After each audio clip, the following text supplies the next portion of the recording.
అనుదినమన్న శ్రోతలకు మన ప్రభువును రక్షకుడై ఉన్న యేసుక్రీస్తు సరిసాటి లేని మహా గొప్ప పరిశుద్ధమైన నామమునందు శుభములు. నేడు 2025 సంవత్సరము మార్చి మాసము 12వ తారీఖు బుధవారం నాటి ధ్యానాంశం వరములను ఆపేక్షించుడి.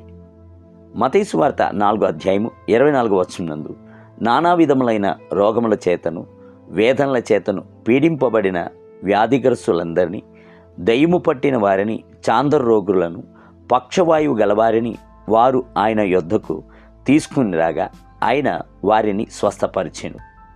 యేసుక్రీస్తు ఈ భూమి మీద ఉన్న దినముల యందు ఆయన యొక్క పరిచర్య 3 విధముల యందు ఉండెను. మొదటిది ఆయన సువార్తను ప్రసంగించెను.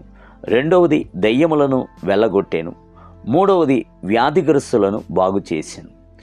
ఏ సేవకులైతే ఆత్మ, ప్రాణము, శరీరమునందు దేవుని యొక్క స్వస్థపరచు శక్తిని ప్రసంగించుచున్నారో అట్టివారు అత్యధికమైన ఆత్మలను ప్రభువు కొరకు సంపాదింతురు.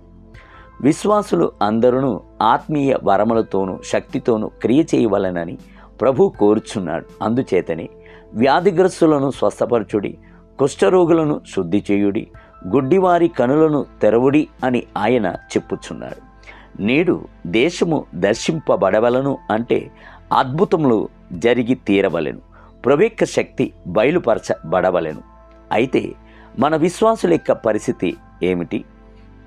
వ్యాధిగ్రస్తులను చూచుచున్నప్పుడు ప్రభువు దయచేసిన అధికారంతోనూ శక్తితోనూ ఆసక్తితోనూ ప్రార్థించక ప్రసిద్ధిగాంచిన ఏదైనా ఒక సేవకుని పేరు చెప్పి వారి వద్దకు నడిపించుచున్నారు, లేక వారికి ఉత్తరము రాయిచున్నారు.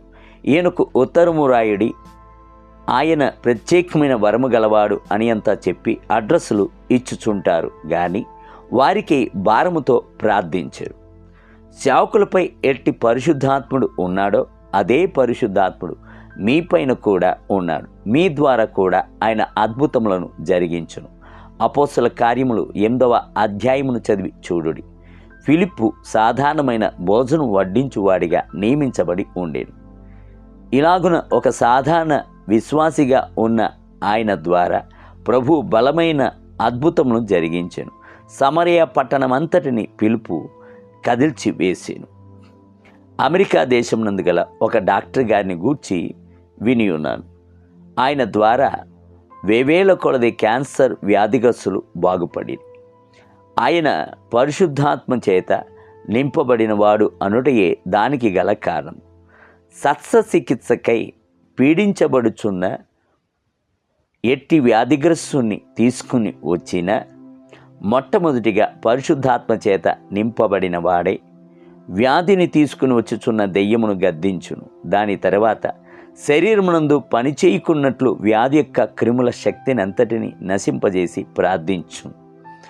ఆ తరువాతనే క్యాన్సర్ జబ్బు చేత పీడింపబడుచున్న వారికి చికిత్సను ప్రారంభించును. ఆ తరువాత ఆ వ్యాధి మరలా ఆ శరీరంలోనికి రానే రాదు. అసంఖ్యాకులైన వ్యాధిగ్రస్తులు ఆయన ద్వారా స్వస్థత పొందుకొని ఉన్నారు. దేవుని బిడ్డలారా, వ్యాధిగ్రస్తుల కొరకు ప్రార్థించుచున్నప్పుడు సొమ్మసిల్లిపోకుడి. వ్యాధిగ్రస్తులు బాగుపడవలెను అను భారమును జాలియు మీ యందు ఉన్నట్లయితే నిశ్చయముగానే దానిని మీకు పరిశుద్ధాత్ముని వరముగానే ప్రభు అనుగ్రహించును. మీ యొక్క కరముల ద్వారా బలమైన అద్భుతములను ప్రభు జరిగించు. నేటి ధ్యానమునకై దేవుడు పౌలు చేత విశేషమైన అద్భుతములను చేయించాను. అపోస్తల కార్యం 19వ అధ్యాయం 11వ వచనం. నేటి వేద పఠనము ఉదయము ద్వితీయోపదేశ కాండము 17, 18 మరియు 19 అధ్యాయములు. సాయంత్రం మార్కు సువార్త 13వ అధ్యాయం 1 మొదలుకొని 20 వచనములు. ప్రభు మిమ్ములను దీవించునుగాక. ఆమేన్.